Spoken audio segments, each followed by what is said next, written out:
Salutare!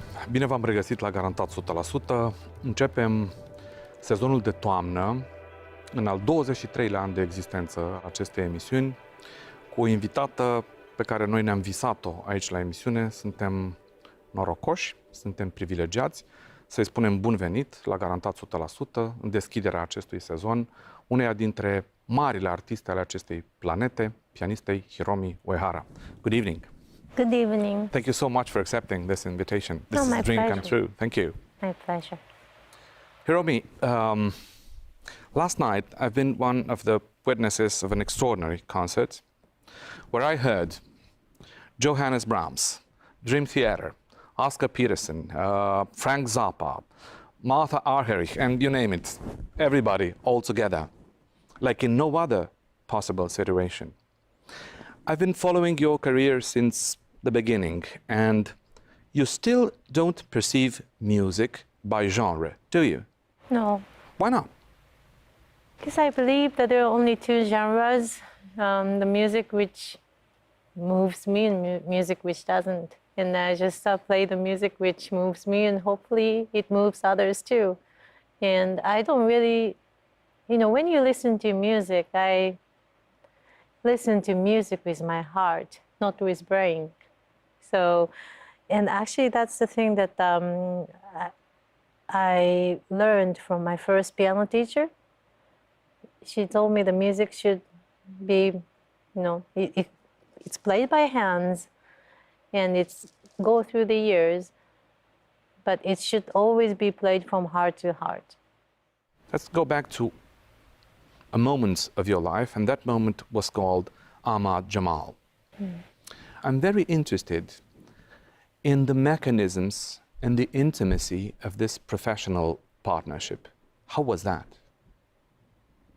Well, he just kind of opened my career, the door to the career. And even though he's like huge icon, he always like encourages me and very supportive, full of smiles, and just being around him has been just amazing, I mean, of course as a musician, but at the same time as a human being too. He's just such a full of joy. And of course with his music, when I see him in live or his album, I can learn so much. But I can learn so much just being around him, Hiromi, if you would have to concentrate in a nutshell, what did you learn from Ahmad Jamal?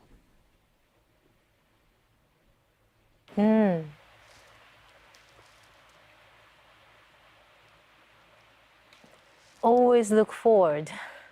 He's never satisfied with himself. Always very excited about his future. And there is one saying that he told me that I really love, is that I think some interviewer asked him, which one is your favorite album? And he said, the next one. And that's how I want to be. Since we are in the past, let's think of another moment from your life, and that moment was called Chick Corea. How was that moment, from this particular point of view, that type of professional intimacy and cooperation? I met Chick in really early age. Yes. I was 17. So, I mean, I was, of course, studying music and playing music, but I haven't really, I was still in the process of finding my voice and, learning all these vocabularies, right? And suddenly I sit next to him and see all these like magic fingers at the best possible seat. I'm just looking at it right here. And that experience was like walking through the gigantic library. Like it's effortless, like it's never stopped to flow. It's like so fluent in what he wants to speak about, and always with full of emotions. And I was just so inspired by that, and that really made me want to go further. If I'm correct, Michael Ferguson told you at the beginning of your career that the life of a musician is a tough one. Was he right? Yes, definitely yes. But when he told me, I didn't realize which part was tough. Which part is tough? Well, I think musicians are not get paid to play because it's a fun part. We're getting paid to travel and go through all these crazy airports, canceled flights, delayed trains, and sometimes, you know, like this time when I came here, because of this continuous cancellation of flights, I had to take a car from Vienna to here, and because of the huge traffic, it took like 9.5 hours. And all these things, you know, it's tough, and also like sleep in different places every day, and you have to kind of get comfortable in it so that you can be really prepared for your set. And because none of these things should affect the beauty of music, you know. We'll get there. We will get there, I promise. Because once I'm on the stage, then audience shouldn't know how hard I traveled today, or how, like, what a rough night, you know, or anything. They any expect kind you of to be thing. brilliant. And Yeah, so I just stand on the stage as if nothing happened and just play. And to be in that, you know, state of mind every day, in spite of these craziness on traveling, that's, I think, the tough. Hiromi, in terms of toughness, do you have to fight in any way in order to be visible, in order to be known, in order to make people aware that you exist as a musician? Do you have to fight in any way? You mean in a performing point of view? No, I mean in terms of business. Do you have to fight to make yourself visible? Do you have to make efforts apart from your music? Well, for example, my hair. You know, I mean, honestly, nobody really recognized me when I'm walking on the street, when I, you know, don't have my stage hair. Yep. I started doing that when I was in school in Berkeley, in Boston, in '99. Because I played a show, and next day, so many like Japanese friends, pianists of mine, were getting compliments from people that you sounded great yesterday. And they were saying, no, it wasn't me, it was my friend. And I realized, wow, like the Asian people really look the same for, you know, like the people who lives abroad. Maybe not all of them, but, you know, mostly. So I have to kind of find a way that everybody can easily recognize that's Hiromi. And I came up with this stage hair, like, you know. Who does your stage hair? Me. Yeah, I'm pro now, you know, after 20 years. How do you match art and business? I mean, the sublime universe of music that you were talking about a few minutes ago, and the mechanisms of the entertainment industry. How do you match these two? Well, I mean, you have people who's working for you, you know, for the business part. Yep. And you just have to be, only thing I really have to be responsible is just being on the stage in, you know, just good condition and just play, you know, play the best that as you can, you know. And I think that's the responsibility that artist has, just be really ready for it. And I think when you give everything you have, then the rest can be done by, I think, the management people, you know. You have some years of career. Did you get exhausted of giving everything each time on the stage? Never. How is Never. this possible? I don't know. I love it. You know, I mean, during the pandemic, it was harder to not have the place to release all these energy that I have. And I always feel so home and feel so alive on stage. And, well, I mean, when I play, of course, it's physically tiring, of course, but at the same time, I'm psychologically fulfilled. So I don't feel the tiredness anymore because of this psychological, emotional, you know, energy that I get from people, like from the live performance. So I always enjoy, like from the very first concert of my career, I never had like even one show that I felt like I don't want to play today. I want to play. I'm so excited to play again. Every show, I'm like that. Let's get back again into your history. Let's imagine we're in Boston. We're at the Berklee College of Music. There's so many musicians, so many extraordinary musicians. Sometimes this situation might be discouraging. How was it with you? Well, the first time I went there, still remember, I mean, it's not only Berkeley. Like on the street that the Berkeley exists, there is New England Conservatory, Boston Conservatory.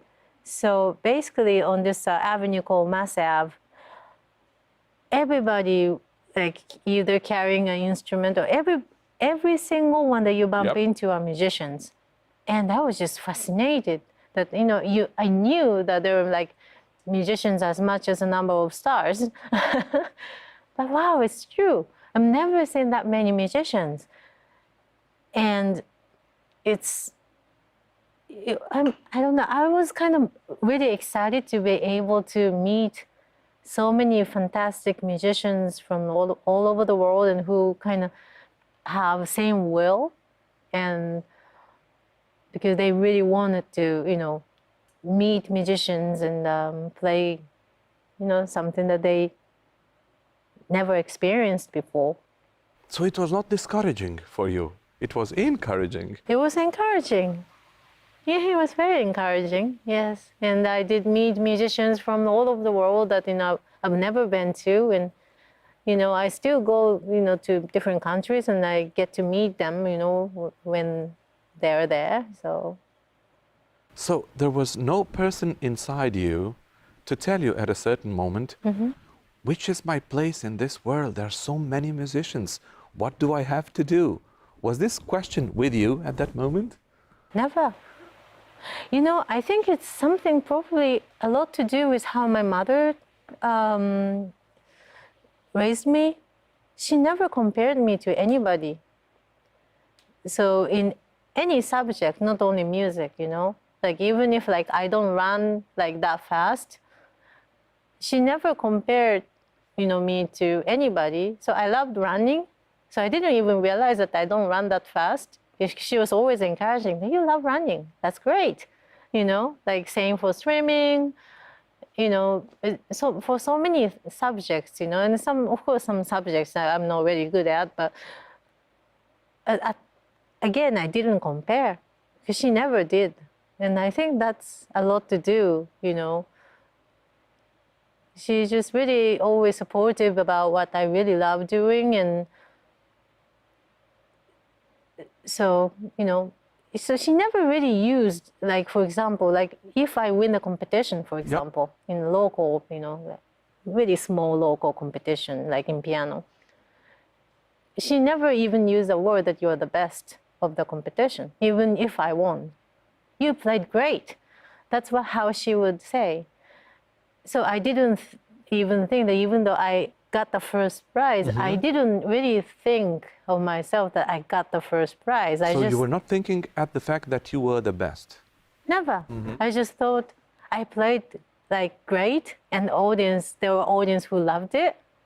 And that's why I still feel like whenever I perform, I'm like in the journey of finding the people who can mutually love the same thing, and never really thought about this like a first best audience kind of thing. And I think that's a lot to do with how my mother raised me.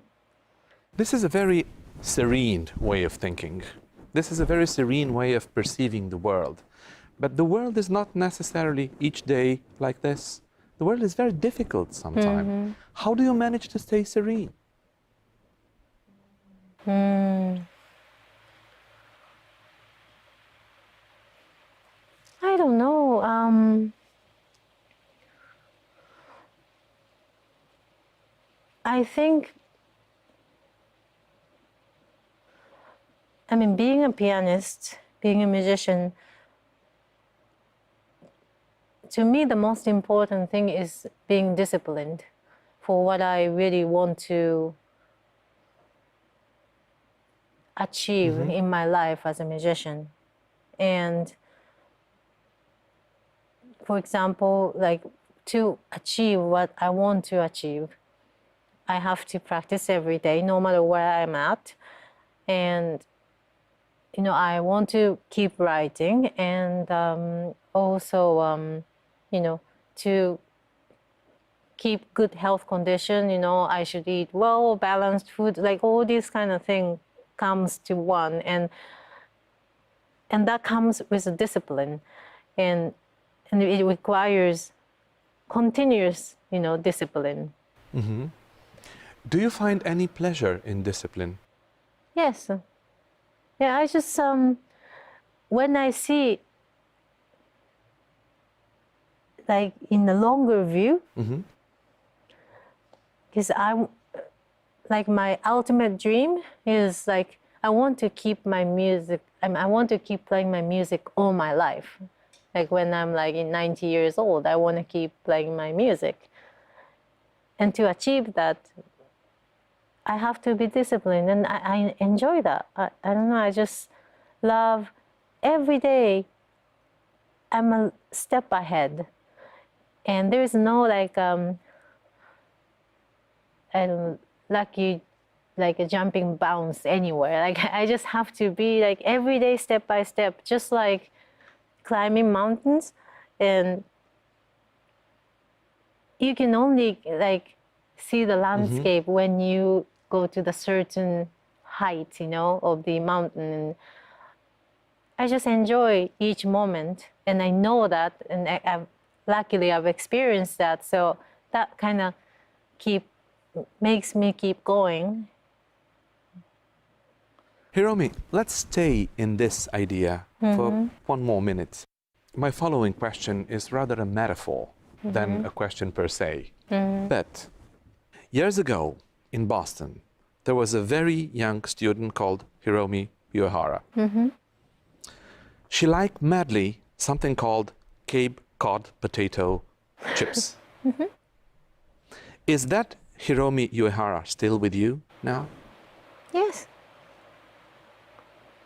Yes, of course. It's always, yeah, it's part of me. Because now you're famous? Because now lots of people know you? Lots of people admire you? Is she still with you? You know,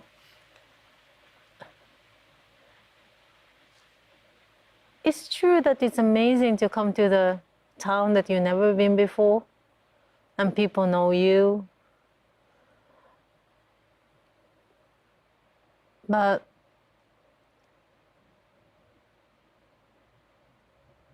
how can I say? There is like what I really love about being a professional pianist is there is always a challenge. Like for example, when I was a student, like just graduated from Berkeley, nobody knows me, and I started playing a couple of festivals, little concerts, and I, you know, play. I give everything, and people love the show, and you know, I feel like, you know, the energy communication, and then they come to the next show that I do in the city again, and you know, the audience kind of starts growing.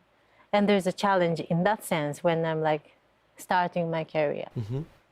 But now, people have same, people, when people knows me, that's a different kind of challenge. Because people have certain kind of expectation. Yes. I've seen her in videos. I've seen her, like, I've Yes. listened to her in CDs. She should be giving me this kind of experience. Yes.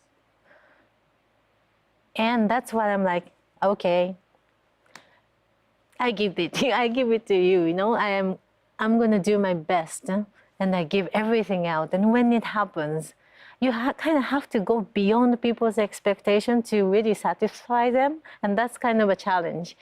And I always enjoy that challenge. You know, that's why I love just giving everything I have, because it's, I don't know, it's not only music probably. Like, challenging is just the beauty of life. No?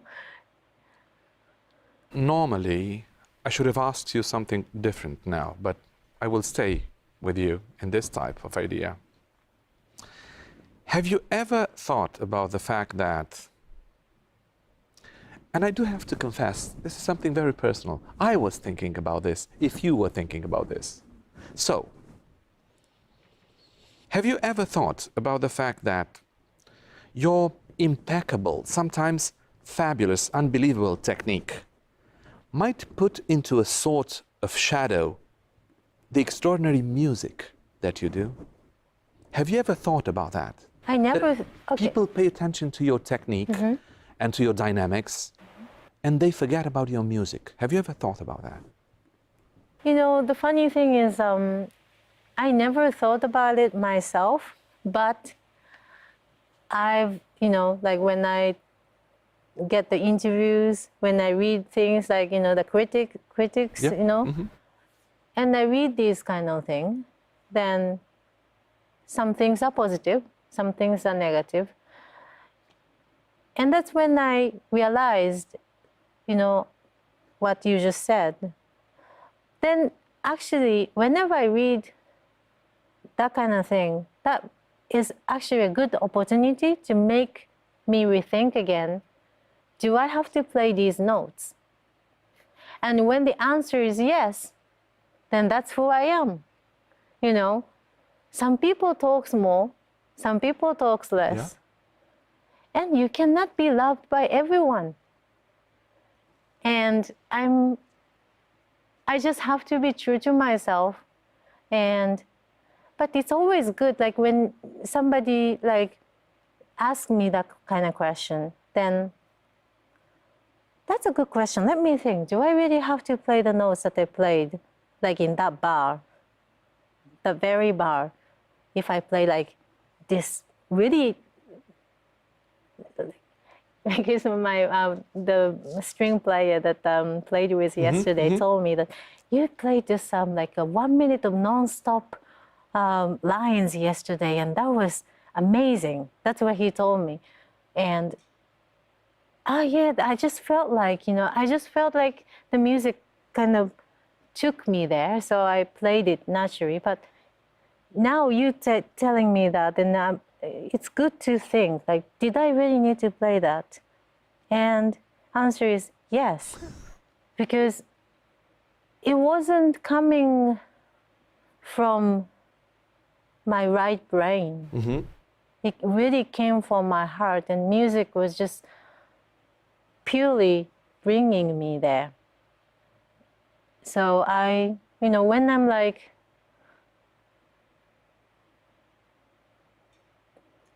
when I'm asked a question, it's always good to, and because I want to be, you know, I want to be better musician. I want to be, you know, I want to learn. I want to keep learning, and you know, how to really express what I really want to express.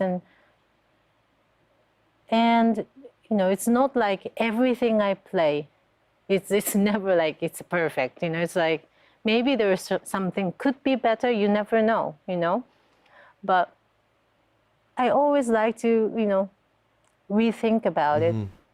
And was that really necessary? And if the answer is yes, then that's good, you know. And technique is, it's easy topic to talk about. So I see, like, for example, when I'm a huge fan of Oscar Peterson. And I read so many articles about his fascinating techniques. And his techniques is like really ridiculous. Oh, yes. But his swing is another like crazy thing. Because I still remember when I was 8 and listened to his recording, not knowing any piece of jazz music. My body was bouncing like this. And he taught me what the swing is about without words. But nobody really talks about it, just because he has this fascinating technique. That was my question about. Yeah, but it's Oscar. That's how he felt natural about himself. And, you know, some people loved it, some people maybe didn't, but it's okay. You know, I feel the same. I'm just doing what I really feel naturally about. At a certain moment in your life, in your process of becoming, in your career, did you put forward your technique as a way of marketing, as a way of promoting yourself? Have you ever done that? Never. Never. And not only for technique, I never forced anything, you know. I always wanted to be just naturally myself. For example, I never really try to, I don't know if like promote, I'm not sure if it's the right word, but I'm like naturally woman, naturally Asian, naturally Japanese. And I never try to kind of push that elements, you know, like promote that elements, look, you know, because I'm just naturally who I am. And I didn't really need that of forcing, you know, myself, like forcing that elements to really push forward. So, like, for example, when I meet people, just like I just did, when I, you know, greet to you, I bow. But I bow not because, hey, look, I'm Japanese. I'm not trying to do that. I'm just naturally who I am, and I just naturally bow. And just like that. It's my instinct to answer. Just like that, I think in music, my like Japaneseness should be there. You know, like who I am should be naturally there. And that same for technique is just how I play, how I speak in music. And so I never try to force that, you know. And some songs probably needed a little more techniques, like than the other songs. Like when I play like a slow ballad, then it's like less, you know. Yep. So it really depends on the songs. You mentioned this during our conversation, but I will get back now a little bit to your way of composing music. And do you still do it every day? Like a diary, like a journal? Yes, I do. Even now? Yes. How is this possible? But it's not like I'm writing a masterpiece every day. It's like, da, da, da, da, da, you know, just like you sing a song, you know.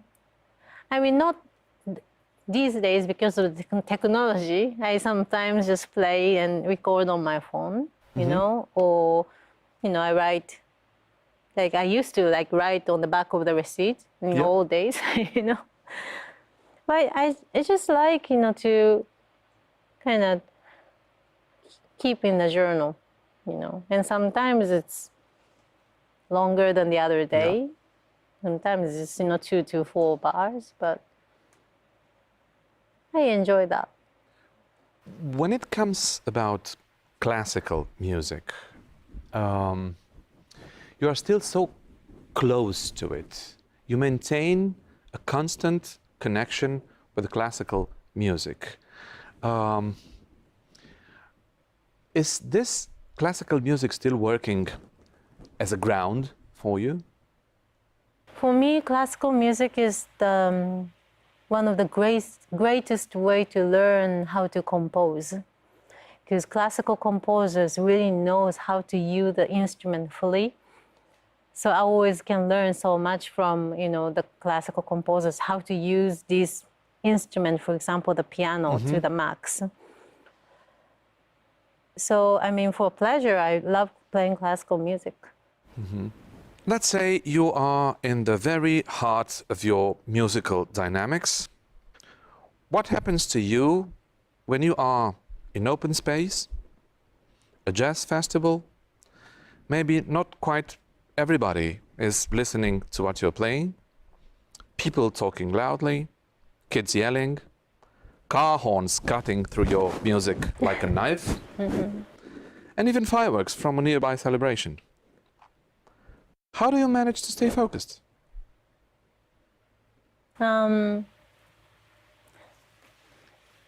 fireworks, it just came at the very wrong moment yesterday, unfortunately, in the most, you know, in the ballad. So there was nothing that we could do about it. But like, for example, like when I played in Belgium, like in April, there was, when I was soloing, the ambulance came. Yep. Ooh, and I could feel that people were really into the music, but because of the ambulance sound, they got disturbed. So I played with the siren. Ooh, and they loved it. And I just tried to convert it to, I mean, the musical pleasure as much as I can. Because if it can be just the noise, which is disturbing, or it can be part of the improvisation. And it's life, it happens, you know. But you cannot do that with the fireworks. Actually, I did in Mexico. And I'm telling you, But it's important when it happens. yes, it's very important. It's just in Mexico, it happened in a right place that I was kind of playing the kind of, you know, the solo piece, and it happened. So I was playing with the fireworks, and people just loved it and really laughed about it. And we had so much, you know, it was so much fun. But and some other time, I think it was somewhere in the States, you know, I was playing this theater and the fire alarm goes on. Like really loud.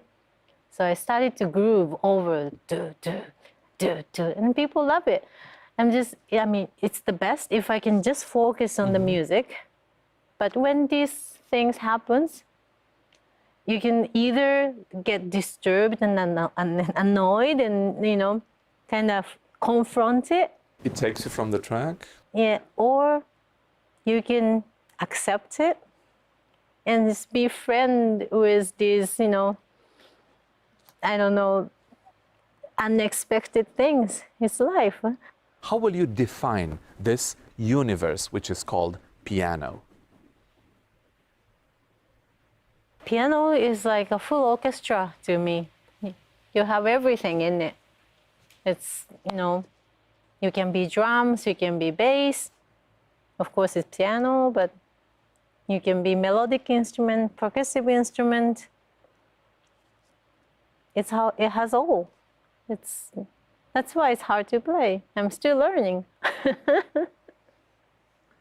How did you get to this fantastic The Silver Lining Suite, which is a fantastic album? How did you arrive to this musical formula, the piano quintet? What's the history of this? Well, I was That was in March 2020. My whole tour got canceled, and I had to stay home. I had nothing to do apart from practicing and writing music, that I could do in music. And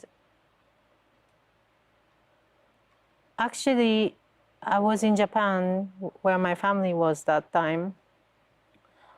And there is a club called Blue Note Tokyo in Japan. And most of the musicians who play there are coming from abroad. They're touring musicians. But of course, everything got canceled because there was no flights. And in Japan, it never really stopped. The shows didn't really stop. Really? No. I mean, sometimes like in few weeks it stopped, but never like that long. And we could stay open like with 40% capacity as long as you have good distance. Yeah. But when you have a club, like let's say 300 people club, then if you have 40%, it's, you can only get like 140 people. Right. And they had so many cancellations, they couldn't stay open. And I was really close to the people who worked there, so I said, okay, let me play all the shows which was canceled because I'm here. So I did about more than 100 shows there during pandemic. Oh, this is a lot. Yeah, and because I knew the club had to stay open to survive, and nobody could travel there. So I started this live music series called Save Live Music. And so I told them, but we can only open with 40% capacity. So then let's do double number of shows. That's as simple. So I think first shows I did, I think 16 days, 2 shows a day. So like 32 shows solo. Continuously. I've always loved, string quartet, the sound, and I listen to a lot of the classical format piano quintet, and also I love this album with Gary Burton, Chick Corea, the lyrics read, Yep. Beautiful album. So I always wanted to do something with string quartet, and maybe that would be good. So I went to Blue Note Tokyo, like when they were closed, like for a day. And can they just try to put like 4 seats on the stage, like on side of the piano? I just want to kind of see, like I want to be inspired by the landscape. So I put 4 seats, and then I was just looking at empty 4 seats in the piano. And I started hearing music. Do you still go out with friends having a drink like anybody else? What do you mean? I mean, do you still go out as a normal person with your friends having a drink? Of course. Of course. I love that. Hiromi, it's been a privilege to have you as a guest in our show. Thank you so much. Thank you. And good luck with everything that you do. Thank you so much for accepting this invitation. Thank you. My pleasure. Thank you. Ne vedem data viitoare. Să aveți o seară frumoasă.